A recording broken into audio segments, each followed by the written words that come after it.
नमस्कार और स्वागत है आपका गीता योग आध्यात्मिक प्रबोधन की श्रवण यात्रा में। भगवद गीता केवल दर्शन का ग्रंथ नहीं, बल्कि मानव हृदय को समझने वाला दिव्य संवाद है। आज के इस एपिसोड में हम गीता के उस गहन पक्ष पर चर्चा करने जा रहे हैं जहां भगवान श्री कृष्ण स्वयं भक्तों की प्रकृति को उद्घाटित करते हैं। क्या सभी भक्त समान होते हैं? क्या ईश्वर केवल उसी से प्रसन्न होते हैं जो उनसे कुछ मांगता नहीं? और क्या संकट, जिज्ञासा या सांसारिक इच्छा से की गई भक्ति भी मूल्यवान है? आज की चर्चा में हम जानेंगे भगवद गीता के अनुसार भक्ति के 4 प्रमुख प्रकार: आर्त, जिज्ञासु, अर्थार्थी और ज्ञानी भक्त। और यह भी समझेंगे कि इनमें से ज्ञानी भक्त को भगवान सबसे अधिक प्रिय क्यों कहते हैं। यह यात्रा केवल भक्तों के वर्गीकरण की नहीं, बल्कि हमारे अपने हृदय में छिपी भक्ति की प्रकृति को पहचानने की यात्रा है। तो आइए गीता के इस दिव्य ज्ञान में प्रवेश करें और समझें भक्ति का वह स्वरूप जो अंततः मोक्ष की ओर ले जाता है।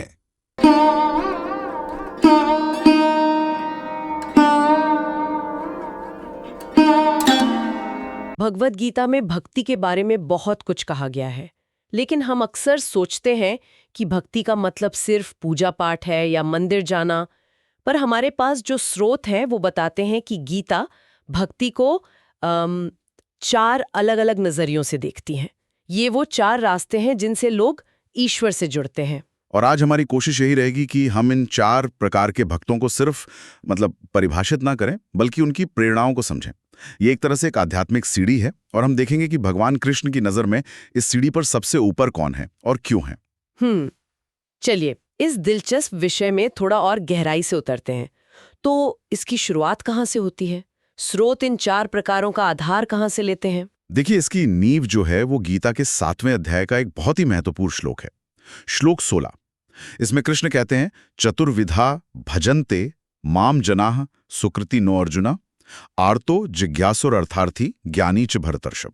ओके। इसका मतलब सीधा सा है कि हे अर्जुन, 4 तरह के पुण्यवान लोग मेरी भक्ति करते हैं: आर्त, जिज्ञासु, अर्थार्थी और ज्ञानी। अच्छा, यहाँ एक शब्द आपने कहा, पुण्यवान। हाँ, सुकृतिनः, ये बहुत जरूरी है।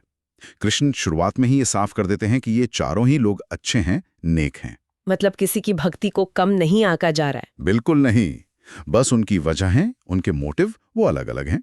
ये तो शुरुआत ही बहुत दिलचस्प है। तो चलिए पहले प्रकार से शुरू करते हैं, जो शायद हम सबने कभी ना कभी महसूस किया होगा, आर्त। स्रोत के मुताबिक ये वो भक्त है जो किसी बड़ी मुसीबत या दुख में फंसा है। बिल्कुल। ये भक्ति अक्सर तब जन्म लेती है जब इंसान के सारे दरवाजे बंद हो जाते हैं, जब उसे लगता है कि दुनिया में अब कोई उसकी मदद नहीं कर सकता। तब वो पूरी तरह से असहाय होकर एक गहरी सच्ची पुकार के साथ ईश्वर को याद करता है। स्रोत में द्रौपदी के चीरहरण का जो उदाहरण है वो रोंगटे खड़े कर देता है। हाँ, वो तो बहुत ही सशक्त उदाहरण है। आप सोचिए, ये भरी सभा में जब उनकी इज्जत दांव पर थी और उन्होंने अपने पतियों से लेकर भीष्म और द्रोण जैसे महारथियों की ओर देखा और पाया कि सबने नजरें झुका ली हैं, उस चरम लाचारी के पल में उन्होंने कृष्ण को पुकारा। वो कोई औपचारिक पूजा नहीं थी। नहीं, वो एक आत्मा की चीख थी। यही आर्त भक्ति की शक्ति है और भगवान ने उस पुकार का मान रखा। यानी जब आपकी सारी ताकत, आपका सारा अहंकार शून्य हो जाता है, तब जो आवाज निकलती है वो सीधी ईश्वर तक पहुंचती है। ये बहुत शक्तिशाली विचार है। तो संकट में की गई भक्ति बहुत गहरी हो सकती है, लेकिन क्या भक्ति हमेशा किसी जरूरत या डर से ही शुरू होती है? स्रोत में एक और प्रकार के भक्त का जिक्र है जो इससे बिल्कुल अलग है। हाँ, और ये दूसरा प्रकार है जिज्ञासु। इनकी प्रेरणा संकट नहीं बल्कि जिज्ञासा है, एक जानने की इच्छा। जानने की इच्छा। ये वो भक्त है जो भौतिक सुख दुख से ऊपर उठकर ये जानना चाहता है कि सच क्या है। उसके मन में गहरे सवाल होते हैं। मैं कौन हूं? ये दुनिया किसने बनाई? भगवान का असली स्वरूप क्या है? क्या वो एक मूर्ति में है या हर जगह मौजूद है? तो ये एक बौद्धिक और आध्यात्मिक खोज है। बिल्कुल। तो ये भक्त कुछ मांग नहीं रहा बल्कि कुछ समझना चाह रहा है। सही कहा, वो ज्ञान का प्यासा है। उपनिषदों में हम ऐसे कई उदाहरण देखते हैं जहां बड़े बड़े ऋषि मुनि और राजा भी एक साधारण शिष्य की तरह गुरु के पास जाकर पूछते हैं, भगवान, ब्रह्म क्या है? उनकी ये खोज किसी सांसारिक लाभ के लिए नहीं होती, बस केवल परम सत्य को जानने के लिए। स्रोत बताता है कि ईश्वर ऐसे भक्तों की मदद करते हैं, उन्हें सही गुरु या ज्ञान का मार्ग दिखाते हैं, क्योंकि उनकी नीयत में एक पवित्र खोज होती है। ठीक है, तो एक तरफ है आर्ता जो मुसीबत में मदद मांग रहा है, और दूसरी तरफ है जिज्ञासु जो ज्ञान मांग रहा है। अब आते हैं तीसरे प्रकार पर, अर्थार्थी। स्रोत कहता है कि यह भक्त भगवान से धन, सफलता, अच्छा परिवार यानी सांसारिक चीजों की कामना करता है। ये तो आज के जमाने में बहुत ही आम बात है। बहुत आम है, और सबसे जरूरी बात यह है कि गीता इसे गलत नहीं मानती। अच्छा। हाँ, भगवान कृष्ण इसे भी भक्ति का एक स्वीकृत रूप मानते हैं। आप सोचिए, अर्थार्थी भक्त अपनी जरूरतों के लिए, अपनी इच्छाओं की पूर्ति के लिए किसी इंसान के आगे हाथ नहीं फैला रहा, बल्कि उस परम शक्ति पर भरोसा कर रहा है। ये एक अच्छा पॉइंट है। वो चाहता है कि उसकी दुकान अच्छी चले, बच्चे की नौकरी लग जाए या घर में सुख शांति रहे। इसके लिए वो ईश्वर की शरण में आता है। तो कृष्ण कहते हैं कि चूंकि वो मुझ पर विश्वास करके मेरे पास आ रहा है, तो मैं उसकी श्रद्धा का सम्मान करता हूँ और उसकी प्रार्थनाएं सुनता हूँ। तो क्या हम कह सकते हैं कि आर्तव और अर्थार्थी की भक्ति एक तरह की एक्सट्रिंसिक मोटिवेशन है, मतलब प्रेरणा का स्रोत बाहर है, या तो किसी दुख को दूर करना है या किसी सुख को पाना है? ये बहुत अच्छी तुलना है, बिल्कुल कह सकते हैं। ये एक तरह की ट्रांजैक्शनल भक्ति है, लेकिन एक पॉजिटिव सेंस में। मैं आप पर भरोसा करती हूँ, इसलिए अपनी जरूरतें आपके सामने रखती हूँ। सही। और इस भरोसे की अपनी एक कीमत है। ये भक्ति का शुरुआती स्तर हो सकता है, लेकिन ये एक मजबूत नींव भी बन सकता है। और यहीं से मेरा एक सवाल उठता है जो हमें चौथे प्रकार की ओर ले जाता है, ज्ञानी भक्त। स्रोत कहता है कि श्री कृष्ण इन्हें ना सिर्फ सबसे श्रेष्ठ मानते हैं, बल्कि कहते हैं कि वो मुझे प्रिय हैं और मैं उसे प्रिय हूँ। अगर भगवान अर्थार्थी की भौतिक इच्छाओं को भी पूरा करते हैं, तो फिर ज्ञानी को श्रेष्ठ क्यों माना गया? एक नजर से देखें तो भगवान तो दोनों के लिए मौजूद है। इस श्रेष्ठता का आधार क्या है? ये बहुत गहरा सवाल है, और इसका जवाब ही भक्ति के सार को समझाता है। ज्ञानी भक्त की श्रेष्ठता का आधार है निस्वार्थता और ज्ञान।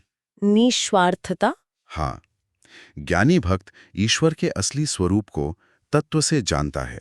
उसे ये ज्ञान हो चुका है कि सारी दुनिया उसी एक परम चेतना का विस्तार है, और सुख दुख, लाभ हानि सब उसी के विधान का हिस्सा हैं।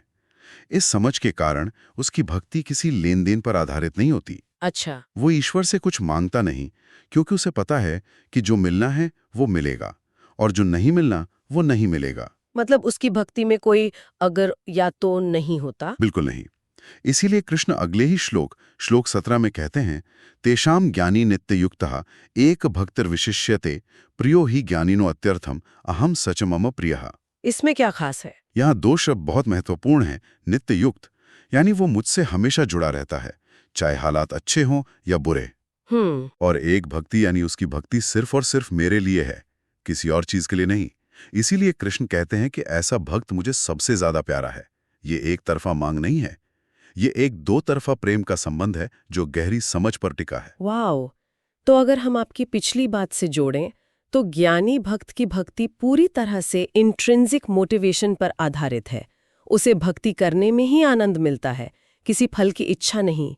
The relationship is the reward. आपने बिल्कुल सही पकड़ा। उसके लिए भक्ति का फल भक्ति ही है। ईश्वर का साथ ही उसका एकमात्र लक्ष्य है। तो ये तो एक तरह की आध्यात्मिक सीढ़ी लगती है। इंसान शायद आर्त या अर्थार्थी के रूप में पहली सीढ़ी पर कदम रखता है, जहां उसकी जरूरतें और डर उसे भगवान की तरफ खींचते हैं। फिर शायद वो जिज्ञासु बनता है, जहां उसके सवाल गहरे होते जाते हैं। और अंत में जब उसे अपने सारे सवालों के जवाब मिल जाते हैं, तब वो ज्ञानी की अवस्था में पहुंचता है, जहां सिर्फ निस्वार्थ प्रेम और समर्पण रह जाता है। ये एक बहुत सुंदर तरीका है इसे देखने का। ये एक आध्यात्मिक विकास का क्रम है, और जरूरी नहीं कि हर कोई इसी क्रम से गुजरे या कोई एक ही श्रेणी में फंसा है। सही। एक ही इंसान जीवन के अलग अलग पड़ावों पर कभी आर्थ, कभी अर्थार्थी और कभी जिज्ञासु हो सकता है। ये बात तो समझ में आ गई। लेकिन एक और सवाल जो अक्सर उठता है, भक्ति दिखाने का तरीका क्या है? क्या भगवान को प्रसन्न करने के लिए बड़े बड़े यज्ञ, महंगे चढ़ावे या जटिल कर्मकांड जरूरी हैं? और गीता इस पर जो कहती है वो शायद उसका सबसे क्रांतिकारी और सुंदर संदेश है। श्रोत में श्लोक 26 का जिक्र है, जो सारी बहस ही खत्म कर देता है। कृष्ण कहते हैं, पत्रम पुष्पम फलम तोयम यो में भक्त्या प्रयच्छति तदहम भक्त्युपहृतम अश्नामि प्रयातात्मना। इसका अर्थ क्या है? इसका सीधा सा अर्थ है, जो कोई प्रेम और भक्ति से मुझे एक पत्ता, एक फूल, एक फल या थोड़ा जल भी अर्पण करता है, मैं उस शुद्ध हृदय वाले भक्त के प्रेम से दिए गए उपहार को स्वीकार करता हूं। एक पत्ता? हाँ, एक पत्ता। आप सोचिए, कृष्ण यहाँ कितने क्रांतिकारी हैं। उस दौर में जब यज्ञ और बड़े बड़े कर्मकांड ही धर्म का केंद्र थे, वो कह रहे हैं कि मुझे इन सब की जरूरत ही नहीं है, तुम्हारा प्रेम से दिया हुआ एक पत्ता भी मेरे लिए अनमोल है। उन्होंने भक्ति को महलों और यज्ञशालाओं से निकालकर हर गरीब, हर आम इंसान की पहुंच में ला दिया। ये बात तो मन को छू लेती है। मतलब भगवान को महंगे चढ़ावे या जटिल पूजा पाठ से कोई लेना देना नहीं है। बस एक पत्ता, पूरी ईमानदारी और प्रेम से, इससे तो भक्ति का सारा बोझ ही उतर जाता है। ये वाकई में बहुत लिबरेटिंग है। यही इसका सार है। ईश्वर भाव के भूखे हैं, वस्तु के नहीं। आपका इरादा, आपकी नीयत, आपका प्रेम, बस यही मायने लगता है। ज्ञानी भक्त और एक साधारण भक्त के बीच का ये जो फर्क है, इसे और बेहतर तरीके से समझाने के लिए श्रोत में एक छोटी सी कहानी भी है, जो इस अंतर को शीशे की तरह साफ कर देती है। हाँ, और ये कहानी दिखाती है कि ज्ञान कैसे आपके नजरिए को पूरी तरह बदल देता है। कहानी में दो भक्त हैं। पहला भक्त, जिसे हम अर्थार्थी कह सकते हैं, उसने भगवान से प्रार्थना की कि उसका व्यापार सफल हो जाए। भगवान ने उसकी सुनी, उसका व्यापार चल निकला और वो बहुत अमीर हो गया। वो हमेशा भगवान का शुक्रिया अदा करता रहा कि आपने मेरी इच्छा पूरी की। उसकी भक्ति इस बात पर टिकी थी कि इसे कुछ मिला। और दूसरा भक्त, जो ज्ञानी था, ज्ञानी भक्त के साथ ठीक इसका उल्टा हुआ। उसका सब कुछ लुट गया, व्यापार ठप हो गया, वो सड़क पर आ गया। लोगों ने उससे पूछा, तुम तो इतने बड़े भक्त थे, तुम्हारे साथ ऐसा क्यों हुआ? तुम्हें भगवान से शिकायत नहीं? उस ज्ञानी भक्त ने मुस्कुराकर कहा, भगवान जो करते हैं मेरे अच्छे के लिए ही करते हैं, इसमें भी जरूर कोई कृपा छुपी होगी। मैं उनकी इच्छा में अपनी इच्छा मिलाता हूं। वाह, ये कहानी तो सब कुछ साफ कर देती है। एक की भक्ति फल मिलने पर मजबूत होती है, जबकि दूसरे की भक्ति सब कुछ छिन जाने पर भी अडिग रहती है। बिल्कुल से प्रेम करता है। बिल्कुल, उसका समर्पण संपूर्ण है। उसे इस बात का गहरा ज्ञान है कि जो हो रहा है वो ईश्वरीय विधान का हिस्सा है और उसमें भी कोई कल्याण छिपा है, भले ही वो अभी दिखाई ना दे रहा हो। यही अटूट विश्वास और समझ उसे साधारण भक्त से अलग और श्रेष्ठ बनाती है। तो आज की इस गहरी बातचीत से ये साफ हो गया कि गीता के अनुसार भक्ति कोई एक सीधी सपाट सड़क नहीं है। यह एक बगीचे की तरह है, जिसमें 4 अलग-अलग रास्ते हैं।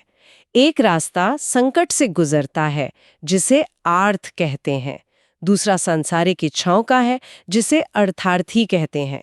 तीसरा ज्ञान की खोज का है, जो जिज्ञासु का मार्ग है। और चौथा, जो इन सब से परे निस्वार्थ प्रेम और समझ का है, वो ज्ञानी का शिखर है। और इन सब में ज्ञानी को सर्वोच्च स्थान इसलिए दिया गया है क्योंकि उसकी भक्ति किसी इच्छा, भय या लेन देन पर नहीं, बल्कि ईश्वर के सच्चे स्वरूप की समझ और निस्वार्थ प्रेम पर टिकी होती है। लेकिन गीता का सबसे सुंदर और दिलासा देने वाला संदेश ये है कि आप किसी भी रास्ते पर हों, अगर आपके दिल में सच्ची श्रद्धा है तो ईश्वर आपकी पुकार जरूर सुनते हैं। प्रेम से चढ़ाया गया एक पत्ता भी उन तक पहुंचता है। ये चर्चा खत्म करते हुए एक सवाल हमारे श्रोताओं के लिए है, जिस पर वो सोच सकते हैं। अगर ये एक आध्यात्मिक सीढ़ी है, तो कोई खुद को इस सफर में कहाँ पाता है? क्या जीवन के अलग-अलग पड़ावों पर, कभी संकट में, कभी समृद्धि में, कभी सवालों से घिरे होने पर, किसी की भक्ति का स्वरूप भी इन चारों के बीच बदलता रहा है?